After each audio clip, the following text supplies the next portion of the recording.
Hey folks, welcome to Unqualified, the fantasy football podcast that's been chasing down paychecks since 2017. I'm your producer, Rob Diesendorf, here with Sean Brady and Scott Johnson, two fantasy football rivals that have been sabotaging each other for years, but they decided to come together to help you win your league and make your friends look like idiots. How's it going, fellas?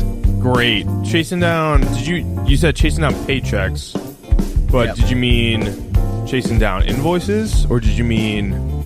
No, I send out the invoices. It's just the paychecks that I don't get. Okay, so the invoice is sent out, and then once it's paid, it's a paycheck for you. Obviously, yeah, it's a paycheck for you. Okay. They have to send me a check, yeah. There seems to be an issue in the freelance and film industry, and what happens is you do work, and then you don't get paid. Interesting.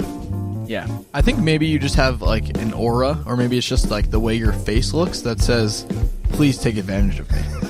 Yeah, I think that might also be part of it. I've gotten that essence as well, yeah. It's just like a very innocent, like, hey, yeah, you can pay me if you want. Oh, you don't want to? That's fine. Yeah, I also get that vibe because you guys have been laundering money from this podcast for about 2 years now. You mean all the money we make from this podcast? Yeah, the massive heaps of dough that we've just been hoarding. And I know you guys have been laundering millions from this pod. Yeah, it's because of the reviews that we get.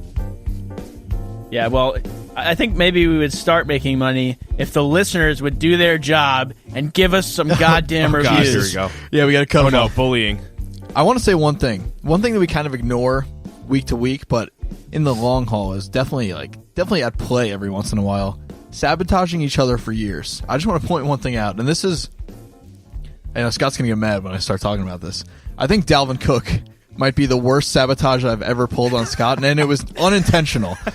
In the process, I've played myself as well. So, Dalvin Cook, you're dead to Scott. I'm not all the way there yet, but I'm like 95% there. Yeah, I'm done. He's on the list. He's on the Stephen Hauschka, Emmanuel Sanders list. Oh, but no way. I take that back because Emmanuel Sanders I do have in one league because somehow he's doing well in PPR leagues, full point PPR. But he's on the list. That's it. You're done. You're cut off. And you know what? You're an NFL bust too. I said it. Oh, wow. Yeah, you suck. Heat. You suck. Fuego. You got 12 touches for 10 yards this past week. You, sir, suck. And that sounds to me like a little bit of fantasy football burnout, Scott. Let's talk about that. It's still going strong, the burnout. The burnout is real. And thank God I have pretty good backups. And so Dalvin Cook, let's see how many I have. I have him in 2 leagues. One league, I kind of need him in our Hoboken league, in my opinion. Otherwise, it's Kenyon Drake and Kerryon Johnson, who just got hurt, pretty hurt. And the other league, I don't need him. Thank God. So... But yeah, the Dalvin Cook thing, whatever, the fantasy football burnout, it's still going. You just got to keep on going. You got to stay strong. So one thing that I will say is it's all about upside. So on your bench, especially if you have like a Devin Funchess, but DJ Moore is out there, I would pick up DJ Moore for Devin Funchess. Funchess is only going to get you 30, 40, 50 yards the rest of the season. And right now it's all about upside. And I know you were going to get into that, Sean, but you're looking for the top guys that will get a home run hit for you in the playoffs. So, Dalvin Cook, you're not one of them, bro.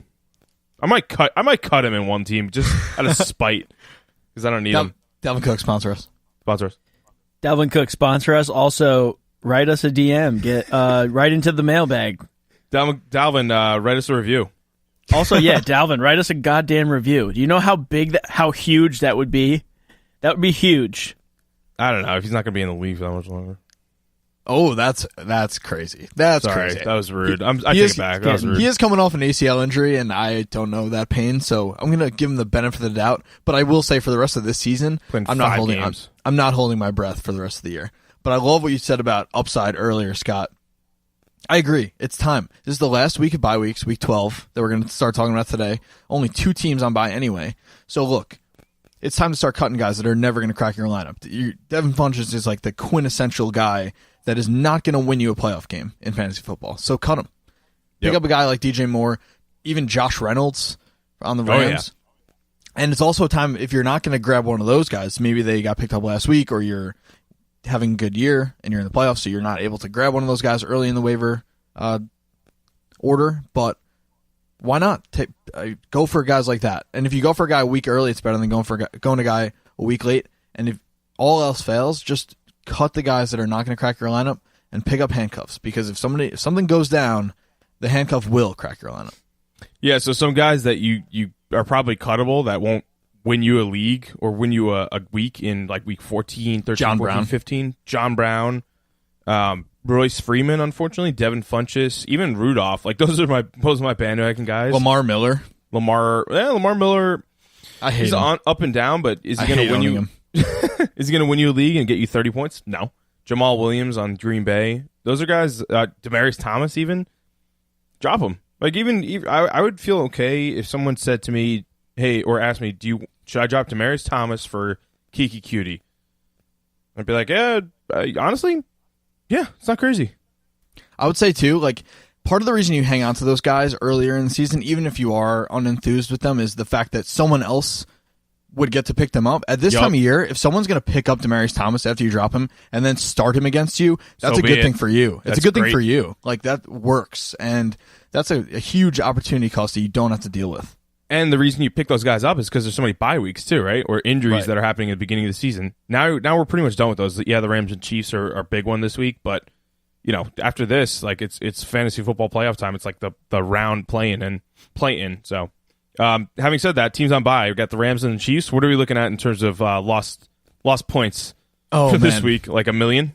Yeah, I mean, essentially, like these teams have a bye because they were supposed to be playing in Mexico City last week, so they had to have gotten the bye this week. And it just so happens that we had probably the most entertaining regular season game in the last 10 years this past Monday night. So, yeah, you're looking at like more starters out than the entirety of last week, which was 6 teams on bye, and there's only 2 this week. So, obviously, you're talking about quarterbacks. You're missing Goff and Mahomes.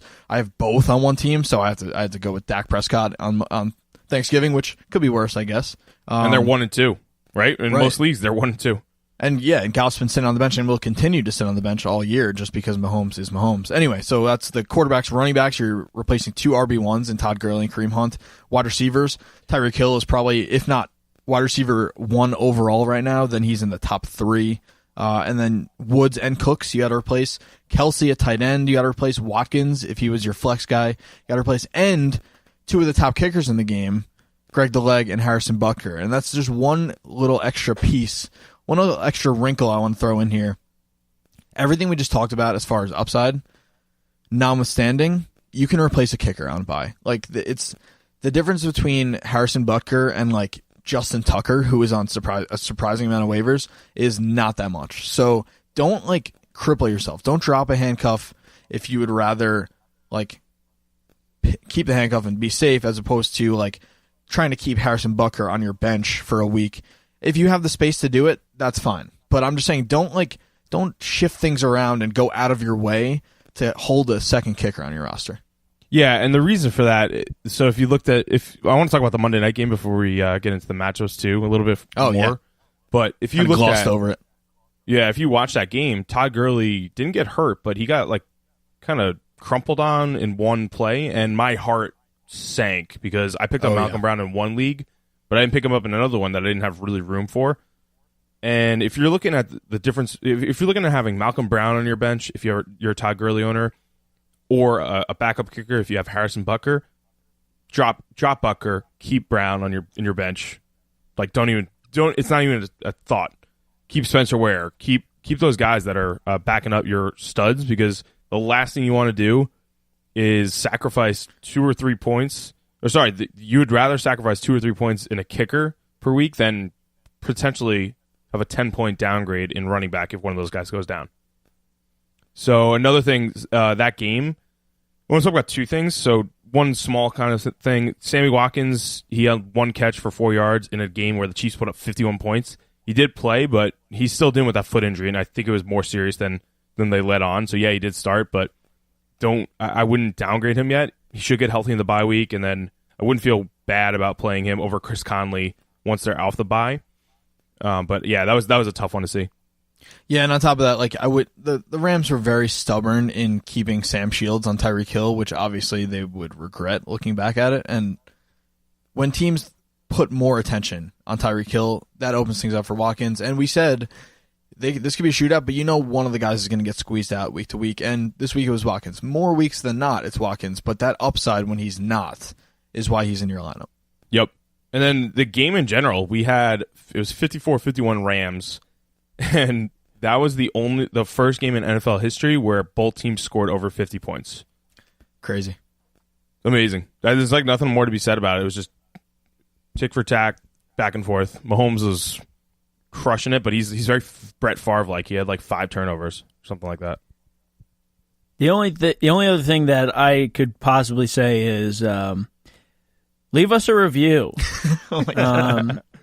Good segue. I've been saying this for a while, and I know what you're thinking right now. You're thinking, oh my God. You may have already skipped through this, but you're probably like, I'm in the car, I'm on a run, I'm working on something right now. Stop what you're doing and take literally 1 minute. You go to our podcast page, write a thought-out review, and buy a piece of pizza, and then send me your receipt, and I will pay for your pizza.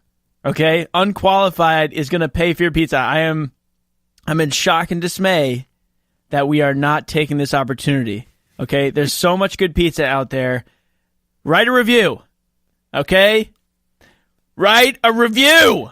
Okay, I feel like it's become my job to rein in the podcast when Rob gets mad at the listeners, but we got to do our record check-in before we move forward. So Scott, you want to give us the update on your 7 fantasy leagues? Yeah, sure. So I went 5-2 this past week. The only 2 losses were to Rob by 4.5 points in a Brady Bros league. Suck it.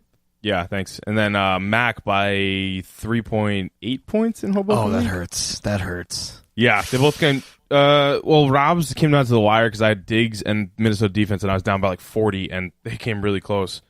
And yeah, then if the last touchdown that Goff threw last night was to Robert Woods instead of Everett, then I would have won.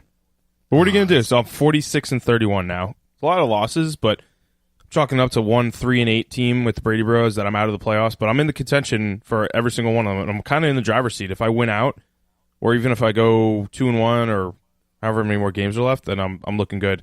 The Pick'em, however, did horribly last week. So I'm 33-18 overall because I did pretty well in the first 2 weeks. But I went 5-8 this past week, so not my strongest suit there. It was a tough week. Yes, it was. I'll start with the Pick'em. I was 4-9, and if you're listening out there and you're serious about putting money down on games, just do the opposite of what I say, and you'll be fine. But that doesn't mean I'm not going to keep trying, so why not? And then, as far as fantasy is concerned, I am on I wouldn't say I'm on a hot streak, but I'm heating up. 3rd straight 3-0 week, 24-9 overall, in the playoff picture in all 3 leagues, so I'm feeling very good. It's a far cry from the just absolute bottom of the barrel that I was in 3 or 4 weeks ago, where I was possibly out of it in 2 out of 3 leagues. But now I'm just rolling along. I'd say that's pretty red hot. Okay, fine. I'm on fire. You're on fire. All my players are failing me. Yeah. I think I had 2 players score 0 points this week. In what league? On one team. In Hoboken. Yeah. I was going to say, if it was and against I shouldn't me, even know that. I think it was. I shouldn't even know that, but I do, because it was so bad that I was getting notifications being like, hey, buddy, it's not going so good. Oh, it was Marvin Jones, right? Yeah, that was a rough one. Yeah. So, I don't know. I'm not feeling great. I think my teams are taking a nosedive, and I think that I'm headed for the Badlands. What's your record? I'm headed back into the sunken place. 9-13? 1-1 this past week? I don't know. I'd like to know your record against the two of us, because it seems to be really freaking good. I don't think I can compare to you guys, but I know that I beat Scott. And Scott, you probably would have won if you were just better. All right, let's end this segment. Yeah, let's go right there. I'm at a desk right now. I'm about to flip it. Okay, let's get right into our primetime games. We're going to do things a little bit differently. We have 5 primetime games this week, thanks to Thanksgiving. Normally we have 1 Thursday night game, but we have 3 Thursday games to preview here, and we got to start, Scott, with the appetizer. This one, the Bears taking on the Lions over in Detroit, and honestly, the Bears are so fun this year that now all 3 Thanksgiving games are at least watchable because of it. If the Bears were the old Bears, I would be skipping this game entirely, but I'm actually kind of looking forward to seeing what Matt Nagy can cook up for this Bears offense against the Lions. And I really like Allen Robinson and Tariq Cohen in this game, and they're just it's really fun to watch them play. I know the quarterback situation is a question mark, and I know the Lions are still super boring and super below average, but I'll tune in for the Bears. It's that simple. Yeah, Bears are awesome this year. They look like the Jags 2.0 from last year, but their quarterback and offense is light years better. So look at team by team, the Bears. So Trubisky is hurt. Check his status. If Chase Daniel's in, then downgrade everyone in that team. The one thing I will say about A-Rob this week is, and I was mistaken, 2 weeks ago, they just played 2 weeks ago, Darius Slay, the shutdown corner on the Lions, was actually out. And that's why A-Rob had 6 for 133 and 2 touchdowns, I think, honestly. So if he's back this week, check his status. If he's back, then A-Rob is a tough play.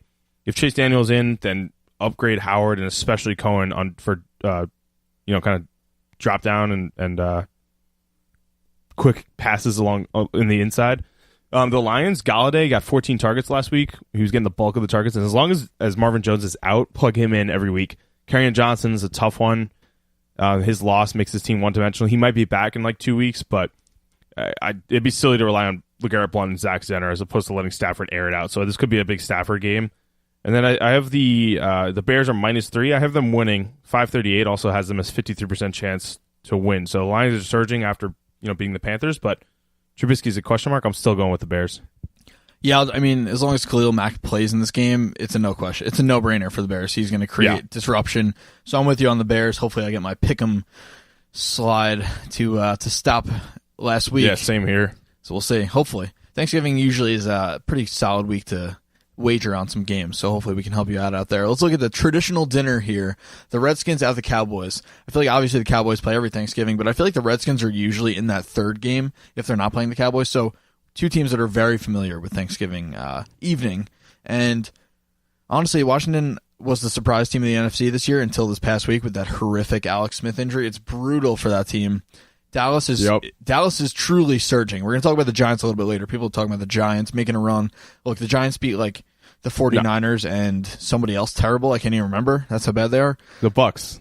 And the Bucks. Yeah, so give me a break. Have fun with that. The Cowboys are actually winning some pretty solid games here, and Zeke every week. We're going to get the classic Dak Zeke 1-2 punch. I feel like put together they would just be Zach. But anyway, I digress. I'm getting sick of losing picks against the Redskins, but I just can't. You can't pick them with Colt McCoy starting, even though the line is -9. I'm still going Cowboys. No, with Alex Smith out, that team does get worse, and everyone's like, Alex Smith didn't have the stats there to really prove that, make that team better. But you're telling me Colt McCoy is going to be better for that team long term? Yeah, he might put up stats, but it's going to be in garbage time. That defense has been getting thrashed. Dak and Zeke are going to eat in this game. I think Amari Cooper, he only had 5 targets last week, but since the bye, the Redskins have allowed at least 1 touchdown to opposing wide receivers. And if they haven't given up a touchdown, they've let up at least 218 yards. So I think this is a big Amari Cooper primetime game. And to go on the Redskins side, Colt McCoy is going to rely on Jordan Reed a lot. And Chris Thompson might be back, so those two should eat in this game too. And this is the game you're looking for if you're a Reed owner, right? He had 13 targets, I think, 7 catches, 76 yards, and a touchdown with Colt McCoy at the helm. So he's back into the back-end tight end 1 discussion and could help you make a playoff push. If he's out there in your leagues, pick him up. But yeah, I'm going with the Cowboys as well. 538 has Dallas as a 65% chance to win, and the spread is -9. I'm still going to take that at home. Yeah, especially at home, and especially with the way they're playing the last couple of weeks, and the way Zeke is playing especially. So right, we're in agreement on the Cowboys there. Let's look at the dessert matchup here. 8:20 p.m. We have the Falcons at the Saints. We'll talk about the line a little bit later, but we rarely get a game with 2 offenses that are this fun. I mean, yeah, the Falcons are floundering, but they still have Julio Jones, Matt Ryan, Calvin Ridley. They're fun to watch. They may be terrible on defense, but that makes for a good fantasy matchup. There could be a ton of points scored in this game. One thing to keep in mind, the Saints are going to be out to remind everyone that their offense can also put up 50. They just watched everyone go nuts about the Rams and the Chiefs on Monday night putting up 50. The Saints put up 48 last week, and I feel like they're kind of being overshadowed. They're going to try to make a statement in this game. The line, though, is huge. -14 for the Saints. Yeah. Which is a little too rich for my taste. I would take the Falcons to keep it at least within 2 touchdowns here. Yeah, and I mean, to go to my pick, I'm taking the Saints also. 538 has them an 81% chance to win. I think they're definitely going to win the game. -14 is tough. That's a tough spread.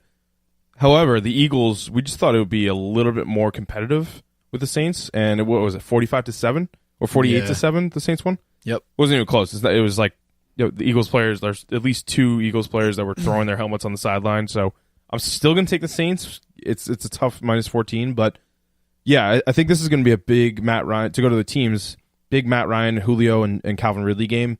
The Saints' run defense is really good, so Tevin Coleman and Ito Smith, it's a tough matchup.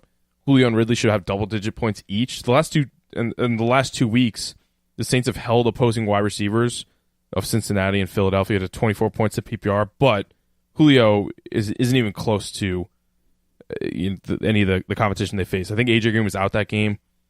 And the Saints are also surprisingly number 3 against tight ends, so Austin Hooper is a tough play this week as well. But yeah, Saints are playing all of them. Traquan Smith is a seriously good flex play here.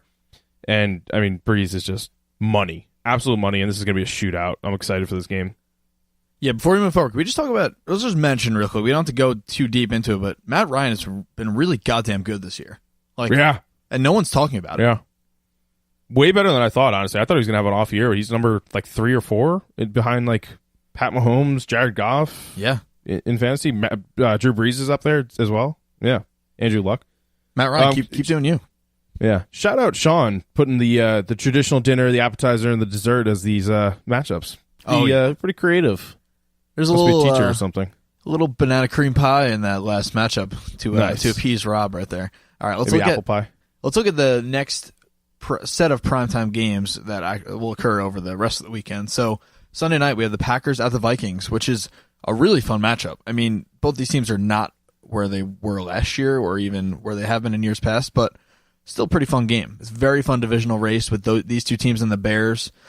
I don't know. I mean, overall, I don't know what I'm getting at either roster. I mean, you look at the Vikings, yeah, I mean, I love Kirk, but there's definitely a serious question mark about how effective he can be for this team. And we talked about Dalvin Cook earlier, so the Vikings they're a tough team to pick. They're favored by 4.5 points, which I don't see. I mean, Aaron Rodgers is still on the other side of the field. I know Green Bay is a mess, but I got to take the Packers there. Yeah, this is the only matchup this week that I have no clue what it's going to go like, because the Packers just lost. Right, the Packers just lost last week. Yep. Vikings just lost, and the Vikings it wasn't that close. They lost 25-20, but it was a garbage time TD, just like Kirk Cousins gets consistently throughout his career. So yeah. I love the guy, but it's a lot of empty calories with him. Maybe like a stale dinner roll or I see what you did there. Empty calories. Yeah, or a salad with cranberries, if you will. But yeah, this is a really tough one. I think you're going Packers here. I'm going Packers here with -4.5 for the Vikings, the spread. 538 has the Vikings as 71% chance to win. But I don't see it. Yeah, I don't know. I think A-Rod is going to be pissed, and it's at Vikings, so that's tough, but it's also in the dome. Also, keep in mind. Are we sure that, I mean, I know how you stand on this. Are we sure Aaron Jones isn't better than Dalvin Cook right now? Oh, he's much better. It's not even close. Dalvin Cook is, in my opinion, it's too early to say he's an NFL bust. I was a little harsh on him earlier. I'm sorry. I apologize. But if you manage 12 touches on 10 yards, I get it was a tough matchup. But if you look at the week before his bye, he had 10 for 89. One rush was like 45 yards. Yep. So it's like 9 for 40 otherwise. And he was on the field for the most snaps in his career. I think it was 65 snaps this past week. Latavius Murray had 4 rushes for 5 yards, barely out there. Amir Abdullah was out there for like a catch. But if you're giving 12 touches and 10 yards on that, I'm not playing you for the rest of the year. I'm just not doing it. So yeah, everyone else you're thinking of start with the Vikings, the wide receivers, Kirk, Kyle Rudolph, bench him, potentially drop him for like a Jordan Reed if you can. But the Packers, Marcus Valdes-Scantling had another tough matchup. And yeah, he had 3 targets, 1 catch. It was a really tough one. He's just a wide receiver 3, and those guys are going to have those really off weeks. I think he's just a product of A-Rod, honestly. To go to the rushing game, Minnesota's defense has only given up 2 rushing touchdowns all year, so it's another tough matchup for Aaron Jones. But as long as he's getting the passing work like he's been getting, I'm all in for running back 1-2 tweener and light years better than Dalvin Cook this year. Okay, so we're in agreement. We're both like the Packers in that game. Let's look at Monday night. The Titans at the Texans, a nice AFC South matchup. The Texans have a solid record. They have elite blue chip talent. Surging. And I'm still not completely sure that they're a good team. So this is interesting here. I mean, I know the Titans aren't a good team, so there we go. I mean, Deion Lewis is infuriating to own. He is a player that I will never own for the rest of my fantasy career. On the Texans side, I mean, I'm going to be very excited to watch DeAndre Hopkins in primetime and Deshaun Watson. That's going to for that reason alone. I mean, J.J. Watt's having a pretty solid year too. Texans, even though they're favored by 6.5, essentially they got to win by a touchdown here. I think they can do it. I think they're going to run away with this division. I think the Colts are hot on their heels. The Colts are actually a very good team, but the Texans just keep winning games. Yeah, and this would have been way better 2 weeks ago after the Titans beat the Patriots. Now it seems pretty lopsided. I think originally I was like, maybe the Texans, get close, and I was trying to get cute with it. I'm going with the Texans here. I'm sorry, I meant maybe the Titans will get cute and just keep it within a field goal. They just got thrashed about 38-10 by the Colts. Like, give me a break. Apparently, their defensive coordinator had to go to the hospital right before the game, so maybe that was the defense was a little shaken, and that's why they gave up 38. Not to take anything away from Andrew Luck, and we hope that defensive coordinator is okay, but for his name. But still. And I want to go talk about really quickly, so Deion Lewis, you just mentioned he's just underwhelming, and he's infuriating to own. Same with Dalvin Cook. Those two guys, as we're looking for your draft boards next year, we're bound to underperform. Yep. Dalvin Cook was going in the end of the first, beginning of the second. He only had 4 games of tape on him. We only had 4 games of tape on him. Deion Lewis went to a timeshare with a guy, Derrick Henry, who crushed it towards the end of the year last year and was in a new system, new head coach. There were a lot of unknowns with these guys, and they were getting drafted so high that it was almost bound to happen that they were going to underperform, as opposed to Aaron Jones, who was going 120th, and he had nothing but upside there. Yeah, 2-game suspension, but keep these things in mind as you're going into your draft boards next year. Dalvin Cook, Deion Lewis, these are the guys that if you don't feel great about drafting them where they are, they're probably going to underperform. Yeah, good point. And unfortunately, we both bit the bullet on Dalvin Cook, so yikes. Yeah. And sorry, got on a little tangent there, but yeah, Deion Lewis, he's still like a low-end running back 2 flex guy. This is a tough matchup. It's a stout run defense, but they've shown a little bit of cracks lately. They're giving up an average of 23 points the past 3 weeks against Miami, Denver, and Washington. So rushing, okay rushing teams, not great. I mean, Philip Lindsay in there, Kenyon Drake, Frank Gore, like no one to write home about. And Deion, he's still talented. It's just he's not putting it all together. And the worst is when a running back gets the touches and is out there for snaps and just doesn't do anything with them. But yeah, if you look at the Texans side, I think Kiki Cutie is the number 2 clearly behind DeAndre Hopkins. It's not even close with Demaryius Thomas after 1 target and 0 catches. So the running backs, Miller has a tough matchup here. The only guy who doesn't have a tough matchup is Hopkins. The outside on the Titans is 29th against pass, and they just let up 58 points to Indianapolis wide receivers last week. So Kiki Cutie, DeAndre Hopkins, plug him in. Demaryius Thomas, probably droppable, but maybe after this week, he might have a resurgence of slight. I love DeAndre Hopkins in this matchup, and I just love him in general. So thank God we get to watch him on Monday night, because I don't know what else I would watch in this game. It's just thankful. Yeah, we're thankful for you, DeAndre Hopkins. Okay, quick hitters, you know the drill. This is the worst game of the year, I think. Jaguars at the Bills, and we don't even know who's going to start a quarterback for either team here. That's how bad things are. And I just want to say one thing about the Jags. When a rumor about Jalen Ramsey being traded emerges during the first half of their game last week, you know things are bad. The line here is -3. I mean, the Jags are favored by 3 here against the Bills. I mean, the Jags shouldn't be favored against anybody.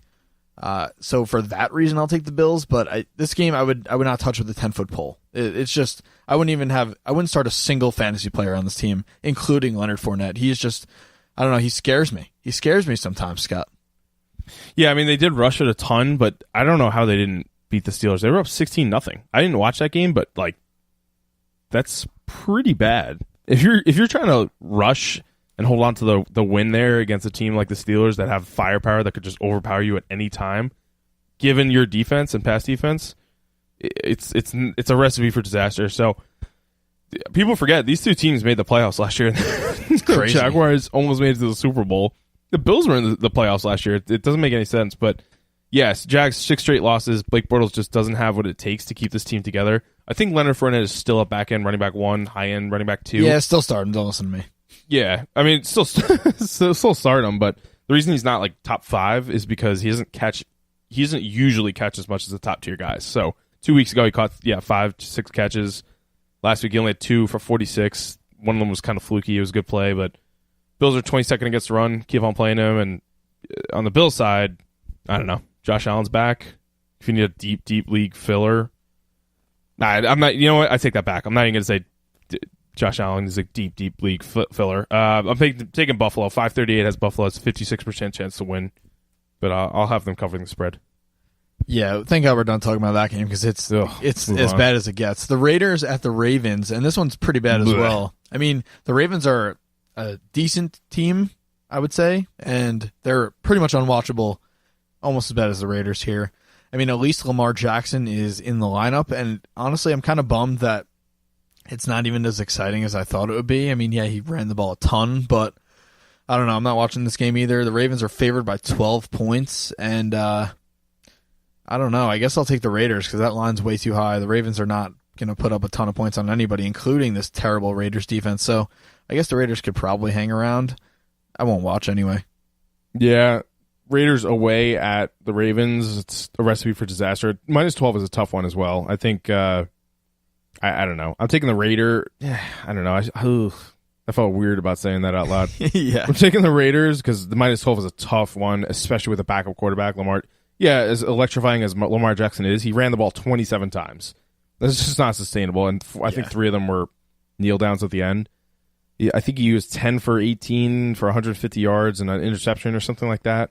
So not horrible. I mean, the interception's bad. He got another one that should have been intercepted, so not a great passing game. But if he's going to rush it like that, and it's against the Raiders, who are 21st against the quarterback and have given up 3 touchdowns passing in every game since their bye, except for once, I'm fine with playing Lamar Jackson. If you have like a Pat Mahomes or Jared Goff on bye, Lamar Jackson is probably one of the only guys that's available, and out of the bye week fill-ins, probably your best bet to hit a home run. And then Gus Edwards. I want to talk about this guy. He's an immediate pickup and is a stash guy. This guy could propel your team to the finals. You think like Jamal Charles in 2009, like Peyton Hillis in 2010. Oh, yeah. Pierre Thomas in 2008. Gus Edwards could be the guy that you pick up that gets you to the promised land. Yeah, don't scoff because his name's Gus. Pick him up. Pick him up. Pick up Gus. Gus sponsor us. That's a weird name. Who names their kid Gus nowadays? Sorry, anyone named Gus. Sorry. Take it back. Yeah, big Gus out there. Big business. Big Gus guy. Yeah, sponsor us. All right, let's look at the Patriots coming to MetLife Stadium to play the Jets. They're favored by 9.5, and I'm taking the Patriots here. They are in the same boat as New Orleans. There's a lot of question marks coming out of New England these days about can they hang with the Chiefs, can they hang with the Steelers, can they hang with the Rams. They're going to run up the score on the Jets, and it's going to be over in the first quarter. Sony Michel and James White are going to feast. I can see both these guys going 25-plus this week, and not much more to add there. Yeah. Flash Gordon should have a good game. Edelman, check his health. Should be fine now after the bye, but yeah, Patriots -9.5. I'm taking the Patriots. I've learned not to take the Jets with their spread ever again after that Bills debacle 2 weeks ago. Oh, yeah. But yeah, Patriots play them all, basically. Gronk has been having an off year this year, so hopefully you have some insurance if he's out. Jets, no one. Yeah, I mean, is it too late for us to tank? Probably. I don't even... who cares? All right, honestly, move on. Season. I feel depressed just talking about the Jets, so let's move on. 49ers at the Bucks. At least these teams are kind of fun. They each have like a handful of fun players. I mean...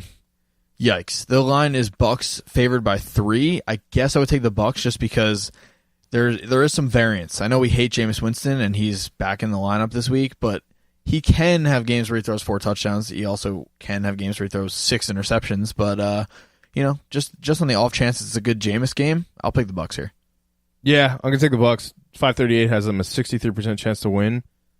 The tight ends are not a bad play. I know the 49ers, the only good part of the defense of the 49ers is against tight ends. They're 10th best. O.J. Howard is banged up, so maybe Cameron Brate is the starter there. And they both have good chemistry with Jameis Winston, so they're still good plays. But yeah, everyone on the Bucks is a good play. Deshaun Jackson's a good play. Mike Evans should continue, and thank God he came back to life last week. But 49ers, I mean, Kittle and Goodwin should be busy in this matchup. It seems like it's going to be a shootout with Winston at the helm, and Breda is also a good play as well. The Bucs are horrible in defense. Breda's actually a really good daily fantasy play here.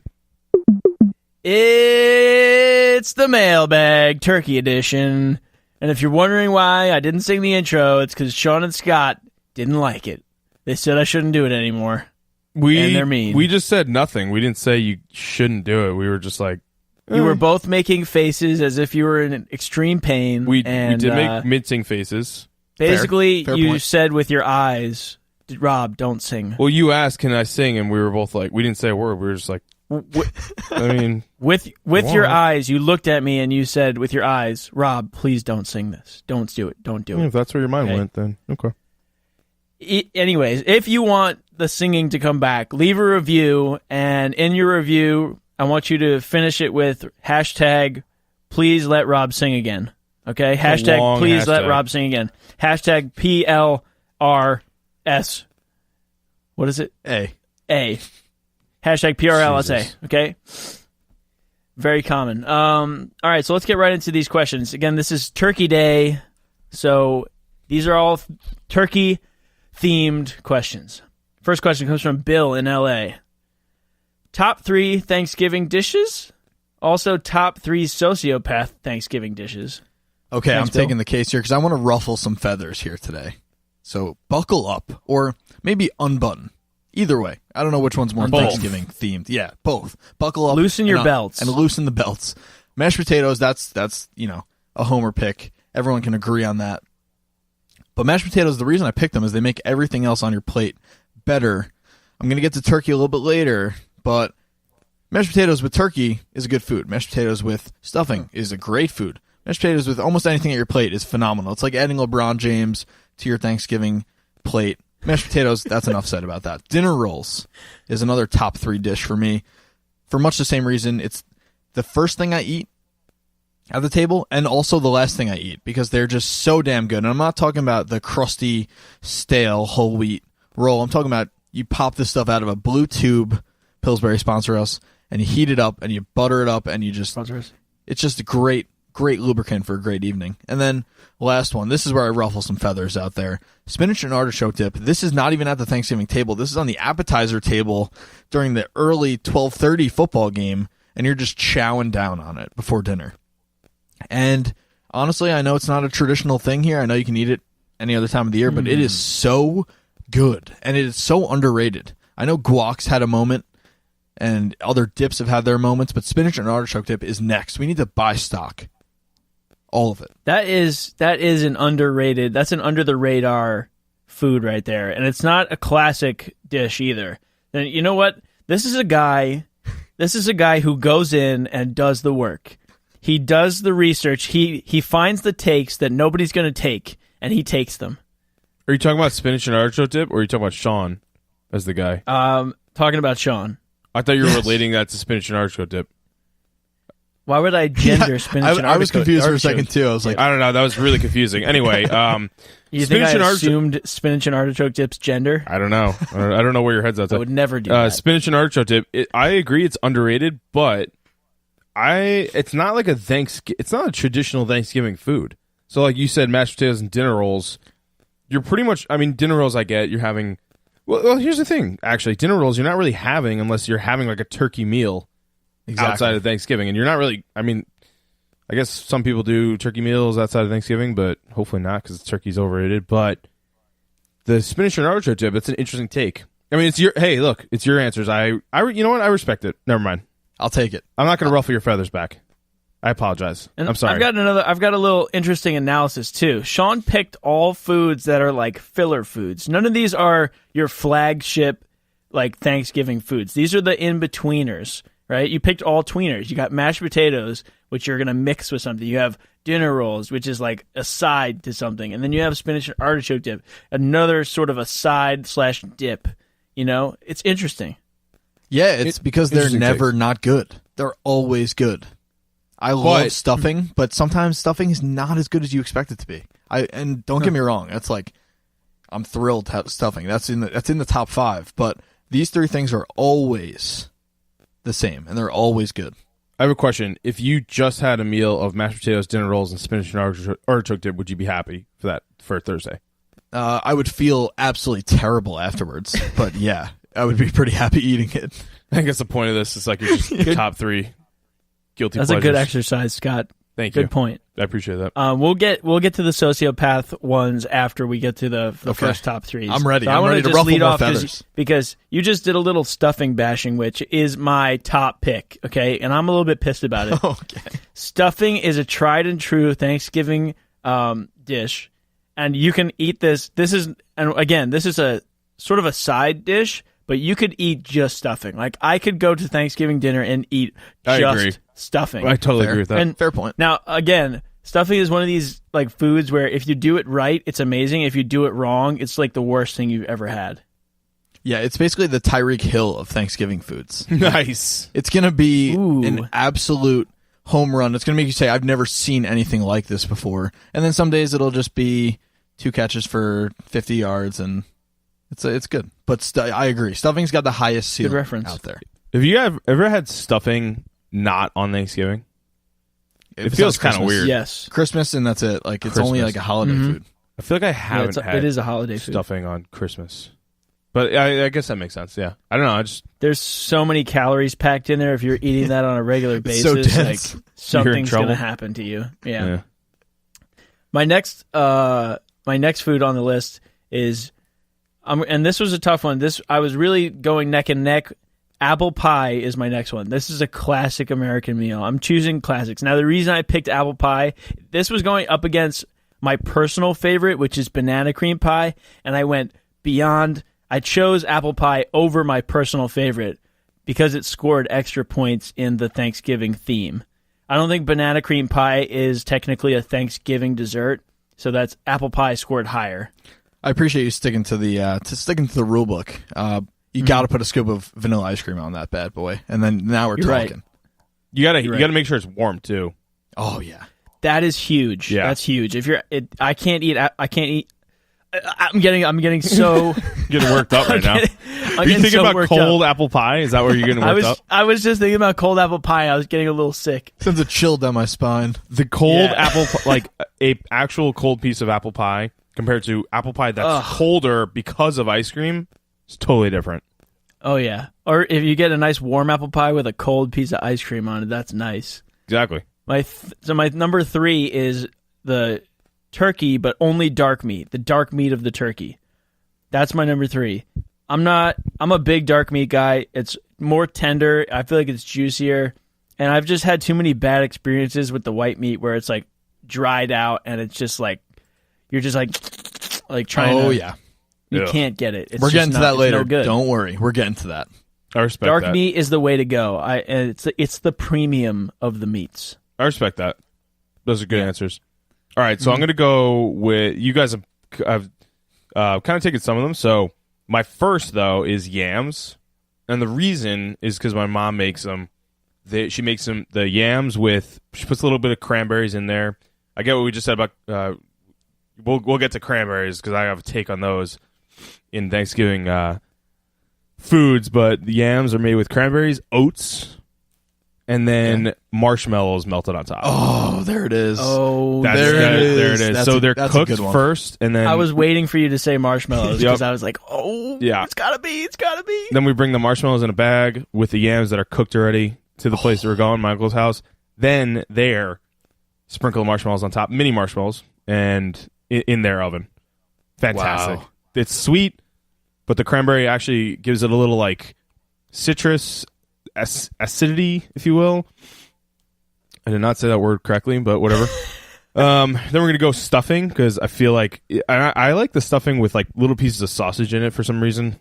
I like all kinds of chorizo, stuffing. even A little chorizo in it, yeah, like crumbled in there. And then I'll go mashed potatoes. I keep on flip flopping on mashed potatoes. I never used to like them, but it is one of the best Thanksgiving meals, food meals, and that might be because I don't love anything else on the plate. It's a staple. It's a staple. It food. is a staple. You can't have a Thanksgiving meal without mashed potatoes. Exactly. And I feel like the same thing with yams. Yeah, exactly. Mashed potatoes, though, what I always do is you got to do a little like indent in the center with like a spoon with the butter. Oh no, I wasn't gonna say butter. I was gonna say you pour gravy in the middle of it. It's like a okay. volcano. It's like a mashed potato volcano. Oh yeah, you make a gravy and butter volcano. Butter. I'm gonna put some butter in the middle this time. You gotta put butter. You gotta put butter. Okay, I respect. I honestly blanked on the M's. Great call, Scott. Thanks. That's you know what? That's all. That rounds out my top 5 with everything I talked about earlier. Let's get to our sociopath dishes. And just a reminder, these are Thanksgiving dishes that a sociopath enjoys. So I know you probably just got your feathers in place from my take putting spinach and artichoke dip in my top 3, but prepare them. They're about to be ruffled again. The first ones aren't going to go crazy though. Anything in Jell-O, I mean, not even on Thanksgiving. If you're eating something in Jell-O, you might be a sociopath anyway. So just keep that in mind. Also, we're not kids anymore, so even plain Jell-O, unless it's a Jell-O shot, I don't know what you're doing. Grow up, Peter Pan. Scott, I know you agree with me on this one. Salad with fruit in it, and maybe in the summer you can get away with this, but I don't want to eat a Thanksgiving salad with grapes or craisins in it. Oh yeah, To add on to that really quick before you go into the third one. Yeah, can we talk about those? Because that's gonna be one of mine. So I'll just name 2 later. Yeah. But any salad with cranberries and like almonds in it and like crumbled blue cheese, I feel like I only have them on Thanksgiving, and it's like a summer salad, if that. And it's a refreshing summer salad and needs like vinaigrette. That's about it. Oh Jesus, I'm getting a little scared because I just had a salad like 2 weeks ago. At first I was thinking ew, but then I remembered 2 weeks ago I had a salad with like strawberries in it and like a vinaigrette. But it also had like walnuts, and it was one of the best salads I've ever had. So that's fine. That's fine. I just feel like the salads I always have at Thanksgiving are very heavy, and they take up a lot of space on your plate. Oh yeah, and they get into everything else, like the mashed potatoes. They get into the turkey. They get into the cranberry sauce. I don't know. Yeah, like Robbie, you would have like strawberry vinaigrette going into like your delicious stuffing. So just keep that in mind. That's why it's on here. Yeah, I don't want that. All right.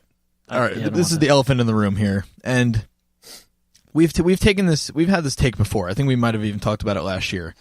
Last year we said turkey not that good, and I'm prepared to go even further this year. Turkey isn't good. Period. It's not. It's just awful. And oh my God, everyone chokes it down, and it's just there's no point. It's just I understand like the tradition of it, but oh God, I'm just like dreading having to eat it this year again. I'm going to put like 2 tiny little pieces on my plate. I'm going to smother them in mashed potatoes. Maybe I'll have it with some stuffing, but if I have to eat it with another thing on my fork, it's probably not a good food. Yep, you got to put it with like cranberry sauce and gravy and mashed potatoes. And I only put like 2 pieces on my plate, and you are choking it down. Can we just give it a D- for preparation? It takes like 4 hours to cook too. Yeah, it's not a function of how much effort somebody's putting in. I'm not hating on the home cooks out there. They're working hard, and everything else is great. It's just not a good dish. Yeah, we're saying the opposite. It's respect. It takes you 4 or 5 hours. You know what I'm going to say? Turkey it doesn't function without accessories. Yeah, it doesn't function without accessories. And the other thing that I'm going to say is, have you noticed, it's really strange. Turkey, it feels like a completely different food in different forms. Have you ever had a turkey cold I was just thinking that. A turkey cold cut versus a turkey on Thanksgiving? Nice thinly cut, yeah. Turkey cold cut tastes like I'm eating like some sort of slimy ham type thing. It's like, what animal is this coming from? And then all of a sudden you eat it on Thanksgiving and it's like a whole turkey breast or something, and it's like this isn't from the same bird. Were you just talking shit about turkey cold cuts though? Yeah, I was. I think it's the best form of turkey, honestly. Turkey cold cuts. I don't know. I agree. I don't know how I feel. I agree with that. All right, let's move saltier. On. Well, get at me in the channels, people. You turkey lovers out there. I want to hear from you. Make it personal. I got a couple sociopath foods here. My first one is fruitcake. This is a widely hated dessert item. Whether it's for Thanksgiving, whether it's for Christmas, fruitcake has just nobody wants it. I'm not even sure who buys it anymore. What is it? How do you make it? What is it?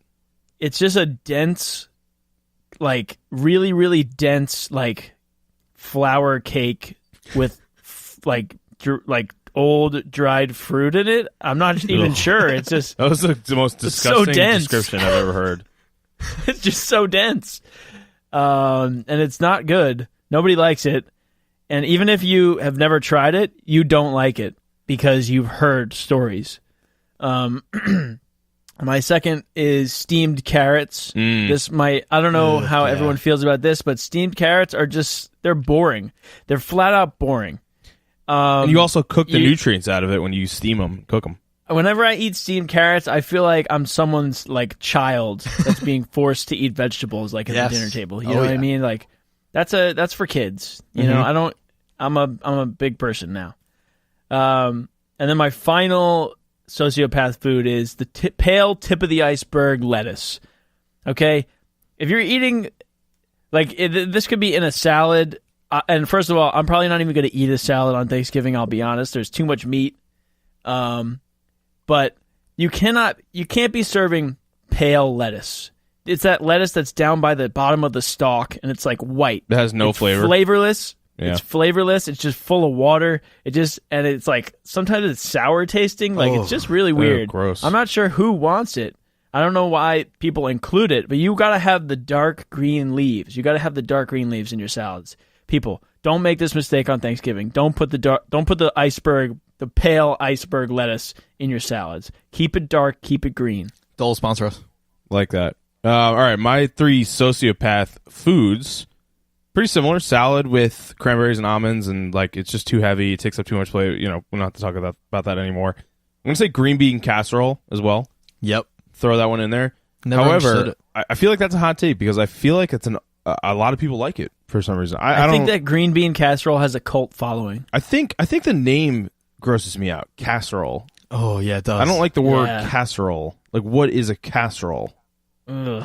It just sounds like it's going to be gross and mushy. Sounds and like I haven't had slimy. I haven't had a green bean casserole where I'm like pumped up, like, oh yes, finally get to eat my green bean casserole. So that's up there, and then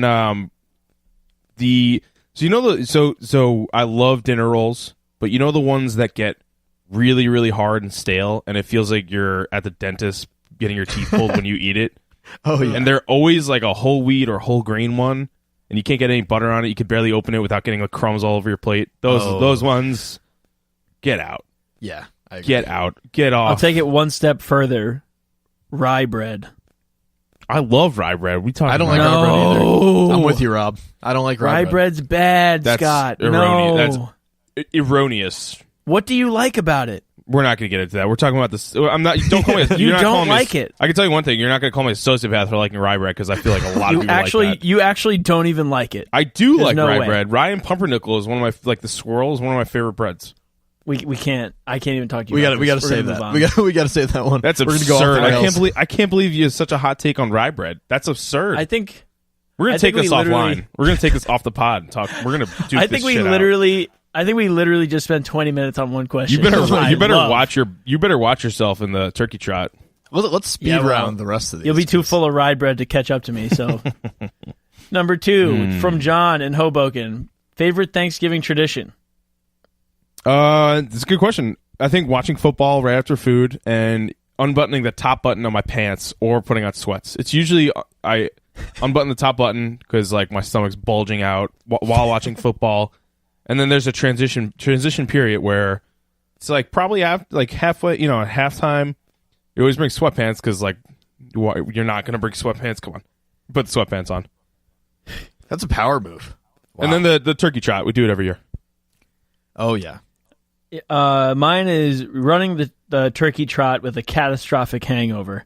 Nice. I love to show up and not really. Like, just barely be able to walk. You know that kind of hangover where you wake up and it's actually, like, hard to even move your fingers. That's the type of hangover I want to run a 5K with. What are you doing the night before? Oh, you know, just the horrible things. And again, those are our favorite things to do. So keep in mind what kind of people you're listening to. For me, it's realizing that I'm in significantly worse shape than last year.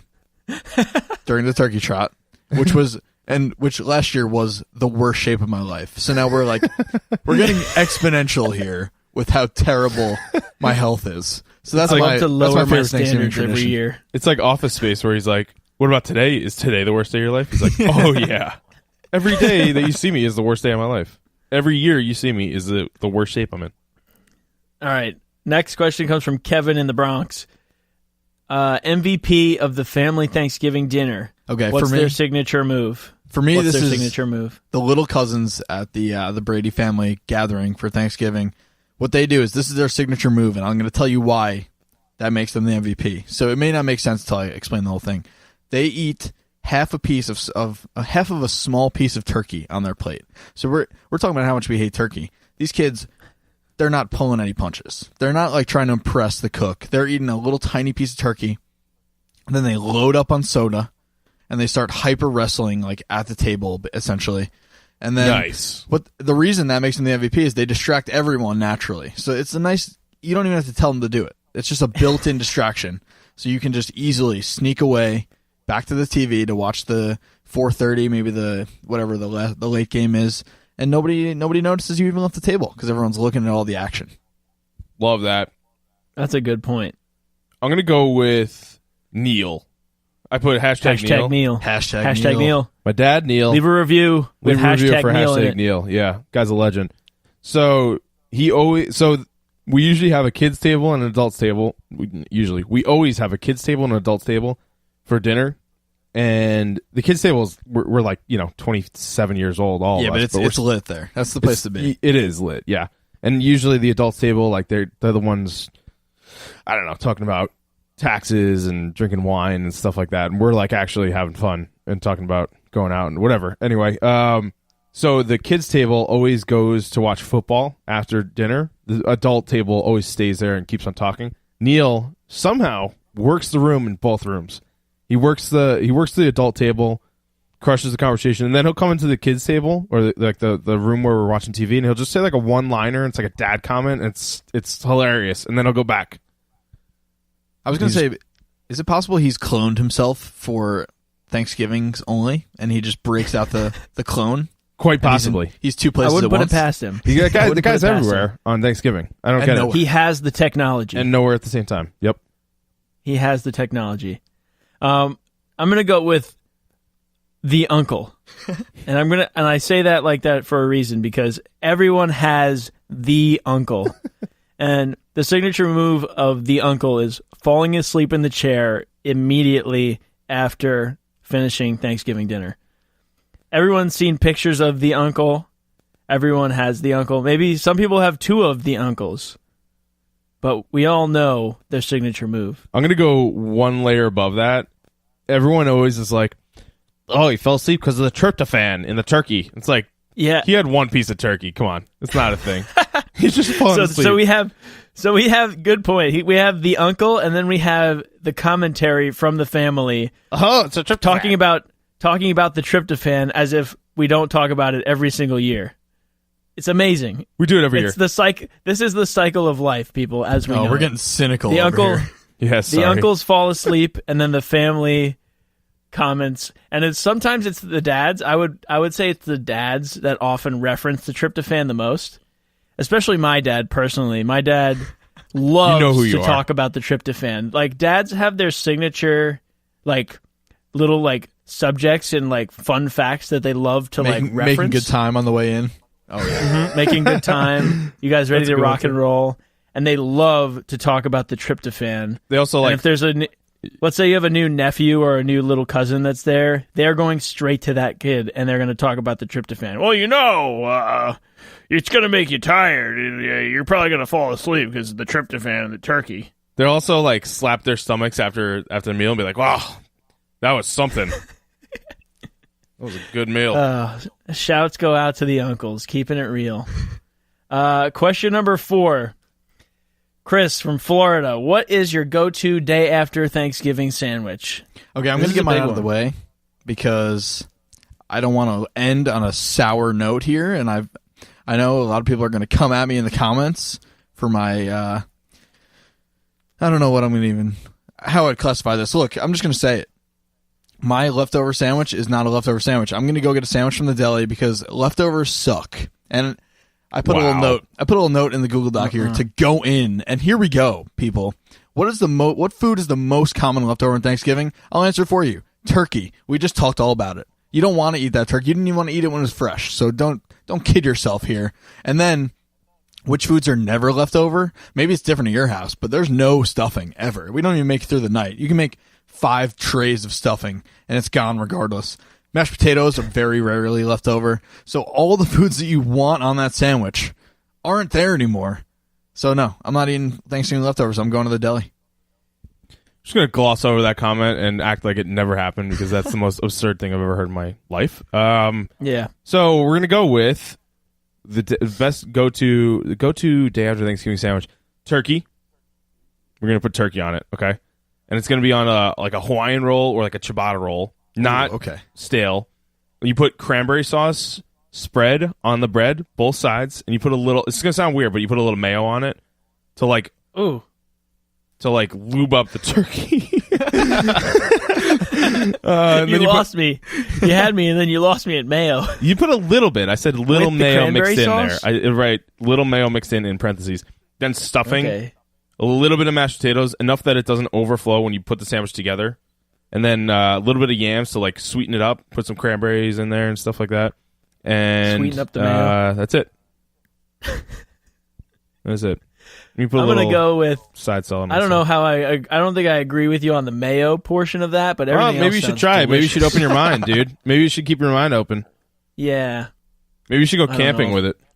Actually, I'm arguing against you, but it really doesn't make any sense because usually what happens with me is I just throw whatever's left on some bread and I hope I don't throw up. That's true. That's always a good play too. I get real creative the day after Thanksgiving, and I'm just putting anything I can find onto a sandwich. It could like be apple pie and then some turkey on top. That's disgusting. You know, who knows what's going to happen? It's a wild card day. You know, everybody's hungover, everybody's tired. Yeah. So happy Thanksgiving. Have a good meal. Gobble gobble. Okay, let's get into the Tiger Bomb spicy matchups, and we're going to kind of fuse them with the game of the week contenders because, honestly, all the games of the week we've already talked about in primetime, so there's only one real Thanks, Turkey there. Day. Yeah, they stole them all, and they're not even that great. I mean, without the Rams and the Chiefs here, it's really tough to have very fun games. Anyway. That's true. So let's start with the Giants at the Eagles. Eagles are favored by a touchdown, 7 points, and honestly, these teams are not very good. To put it bluntly. We just gotta say it. They are really fun and they're pretty solid for fantasy, however. So definitely we'll be still tuning in, but there could be some wonky stuff happening here. I think the Eagles are pissed off after last week, and I think they're better than that scoreline suggested against the Saints, but they have some holes. I don't think the Giants can take advantage of them. I think Saquon is awesome. I think Saquon's a top 3 pick next year, but outside of him and Odell, they don't really have much to offer here. I think the Eagles win this game by more than a touchdown, so I'm taking them against the spread. Yeah, and the only thing about the Eagles is they have no cornerbacks now. I think another guy went down. They lost Jalen Mills last week or 2 weeks ago or something. Boy. Ronald Darby was out. He's out for the year, like as of 2 weeks ago too. So they literally have no cornerbacks. I don't even know if they're going to put Malcolm Jenkins in as a cornerback because he was drafted by the Saints in like 2008 as a cornerback. But it's ugly. These two teams are ugly here. I do think Sterling Shepard actually has a good game here, and Evan Engram as well. The Eagles' defense against tight ends, obviously wide receivers is horrible, but against tight ends has some cracks lately. So Evan Engram has been having an off year. He could have a daily fantasy dart throw value here, and same with Sterling Shepard. But yeah, Wentz looked horrible against one of his best matchups last week. So I don't know. I think he's like a bench candidate right as of now. We got Janoris Jenkins on the other side with the Giants. It's always a tough game and a tight game. I think the Eagles are really pissed off, though, about losing. You saw multiple players throwing their helmets on the sideline, including Wentz last week and Malcolm Jenkins, the two captains who are supposed to keep it together. Yeah. That's not a good sign. So taking the Eagles here, I think they're just going to be pissed off here. Josh Adams is an okay low-end flex play. I think he's actually similar to Aaron Jones in the beginning of the season. He's getting like 7, 8, 9 carries a week. Pretty good efficiency, and they just don't trust him yet to get more, carries. So Wendell Smallwood, Corey Clement, terrible efficiency this year. I think you might see, if they're out of the playoff contention, you might see Josh Adams getting a couple more carries. It could be like a Gus Edwards can get you over the top for playoff fantasy here. I like that. All right, let's look at the Steelers at the Broncos. And the Broncos are kind of sneaky good. They're not a good team, but they're a fun, bad team. Let's put it that way. I like that. I definitely like Philip Lindsay as like a top running back option there. He's someone we're going to talk a lot about, I feel like, in the offseason, trying to figure out where he fits into the draft profile, because it's very perplexing to me. I'm not really sure what to make of it. Anyway, as far as this game is concerned, I think the Steelers might lock up the number 2 spot in the AFC playoffs. They need to. First off, you got to make Tom Brady go on the road in the playoffs if you're Pittsburgh. You just have to. It's the only way you're getting over that hump. So this game is huge for them. Great point. They're favored by 3.5 points. I love that here. I think Pittsburgh wins that. They need this game. They almost let it slip last week against the Jags. They got bailed out, and I think they're gonna get better from here until the end of the year. So I'll take the Steelers. Yeah, and this is Mile High. Keep in mind it's a tougher place to play, so kickers have pretty good value here. Yeah, the Broncos had a solid win against the Chargers, and no one saw that coming. It was last minute, sure, but can they play spoiler to another top AFC team? I mean, keep in mind the Chargers are like the 4th best team in the AFC behind the Steelers, right? So they could play spoiler. I don't think it happens this week. I flip-flopping here. I think Pittsburgh continues their 6-game win streak to 7, play all the Steelers, and then the Broncos, Philip Lindsay is the top running back option here. Royce Freeman, he's barely rosterable at this point. He's actually a handcuff to Philip Lindsay owners. Yeah. Right now. That's the only reason I would have him as a handcuff. I just dropped him for Malcolm Brown because I have Todd Gurley in that league, so. He does have a tough matchup here. Philip Lindsay is the 7th best pass defense versus running backs, but Leonard Fournette just had a pretty good game against the Steelers, so they have some cracks there. All right, let's look at the Dolphins going to Indianapolis to take on the Colts, who are good? Question mark? Somebody typed that on the teleprompter. The Colts are favored by 10.5 points here. That is an absurd line, but guess what? I'm taking it anyway, because this offense is so fucking good. Andrew Luck is amazing, and he just puts up points. It doesn't matter who the receivers are. He's putting them in the end zone, and I mean, I don't know what to make of the Dolphins. I guess Tannehill's back for a couple weeks till he gets back on the IR. No, probably. Thank you. I mean, I know that number is way too high for most people. I mean, if it's my money, I probably wouldn't bet this game, but if I had to pick, I'm taking the Colts to blow them out here. Yeah, and the Colts offense runs through those tight ends. Keep in mind, Eric Ebron, 1 target this past week, 0 catches, 0 yards. I mean, Jack Doyle is the guy you want there. I think we said that a couple weeks ago. Yep. Just because the snap count, it's unsustainable for Ebron.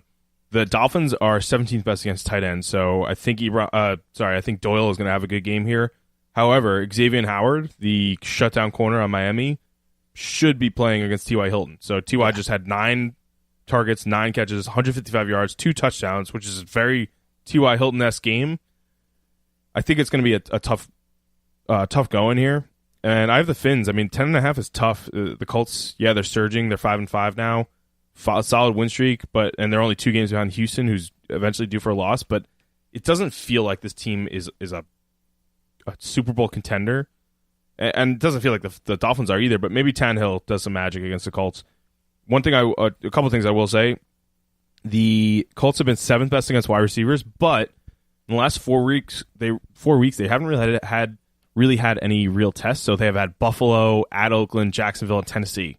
Those 4 teams don't really have any number 1 wide receiver, to be honest with you. So maybe Kenny Stills gets a deep shot in this one off the bye and fully healthy.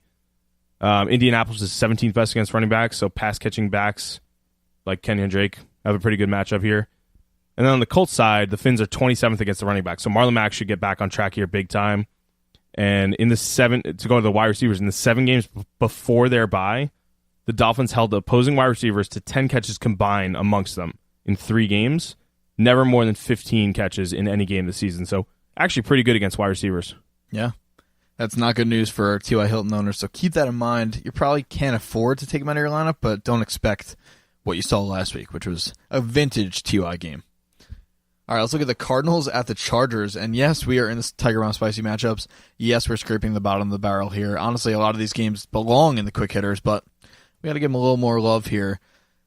The Cardinals with David Johnson playing like David Johnson, they're at least watchable. So that's why they're here in this bracket of the podcast. The Chargers, yeah, they just lost a heartbreaker to the Broncos. They're still in that like Panthers range in the AFC where they're kind of like a notch below the contenders, and yeah, they're going to slip up now and again.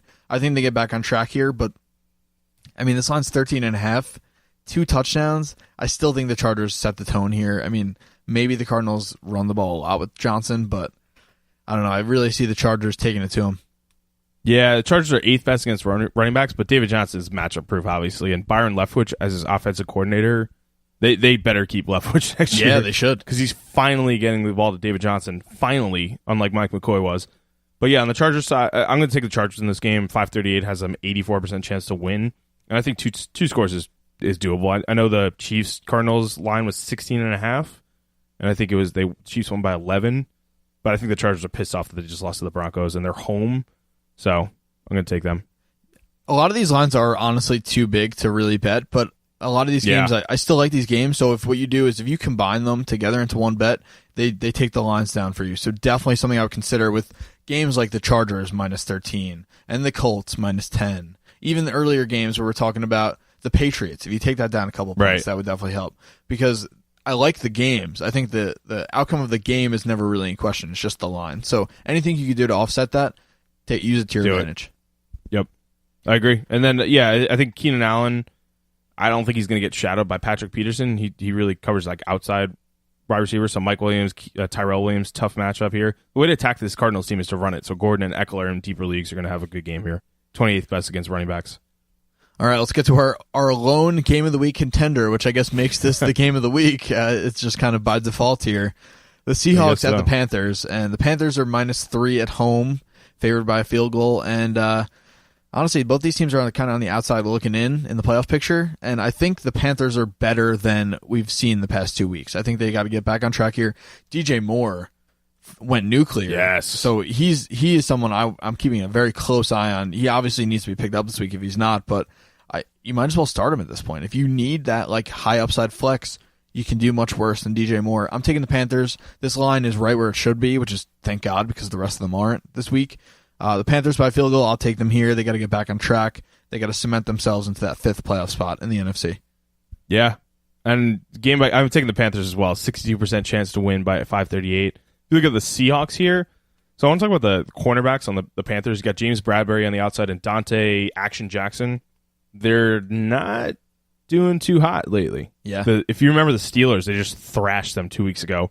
And then Kenny Golladay burnt them with 14 targets last week without Marvin Jones. So, you know, you can attack this team on the outside, basically. So you look at Tyler Lockett, David Moore, good deep league plays, not every down or every league plays. Doug Baldwin usually plays in the slot. They don't really have a slot cornerback to name of. I think it's Captain Munderland who's back on that team. I don't know. I got to check that. But Russ has a good matchup here. He's always consistent, but Panthers are 25th against quarterbacks this year. So play them. They're 8th best against running backs, and they've only given up 100-plus yards to running backs twice this year. So Seahawks running backs, it's a tough one. It's Russian roulette figuring out who to play. I think, it's really Chris Carson's job to lose as of now. And then you look at the Panthers side, Seattle's 3rd best against quarterbacks, but since they're bye, they've let up 2 touchdowns in each game. So, sneaky value for Cam. You're still playing him, but the Seahawks are 3rd best against quarterbacks. And Funchess is almost droppable. He's such a letdown. DJ Moore is an immediate pickup, but it's a tough matchup here as well. You look at it like Funchess is getting the number 1 cornerback assignment, and then DJ Moore is stepping in as a number 2 guy and performing like a really good number 2. It's helpful for him, but I think next year DJ Moore is going to be the top guy there. I don't think Funchess is going to be on the team, to be honest. Oh, hot take. I like that. All right, so we both like the Panthers there. Hopefully you're either figuring out whether you should short my picks and just pick the opposite of what I say every week, or you're learning to trust me slowly but surely. That's up to you. Hopefully we help you make a little extra Thanksgiving dough. Nice. Little extra Thanksgiving dinner roll. And that wraps up the Turkey Day edition of the 2018 season. Wow. I love Turkey Day. I'm exhausted from debating all that food earlier. Oh, yeah. Got it. We went in. We really went in. And I say this every podcast. Leave us a review. I can't Good reference it segue enough. again. I would love for you to send us pictures of turkey. I would love for you to send us pictures of your receipts of pizza, so I can get a review from you. And from the bottom of our hearts at Unqualified, I know I harass you guys every episode to leave us a review, but thank you for those people who do listen and all the people that have been writing into the pod. Yes. And staying active in the channels and listening every week. We couldn't do this without you. We could, but nobody would listen, and then it would be sad. So, again, we love you guys. We appreciate you. We hope that you guys are listening to this, and it brings back some good Thanksgiving memories with the fam. Enjoy your Thanksgiving, and eat a lot of turkey, and eat a lot of stuffing, and don't eat tip of the iceberg pale lettuce. Or salads with cranberries. And don't be ashamed if you don't want to eat the leftovers. I know deep down you don't. You're lying to yourself out there. Everyone likes them. There's Everyone so many likes things them. you could be eating that are so much better. So don't be ashamed if you're like me and you don't want it. Because Everyone knows that's the best part of Thanksgiving dinner is the leftovers. Damn it. Disagree. It's not, but yeah. Okay, sure. Well, see you Thanks, later. See you later.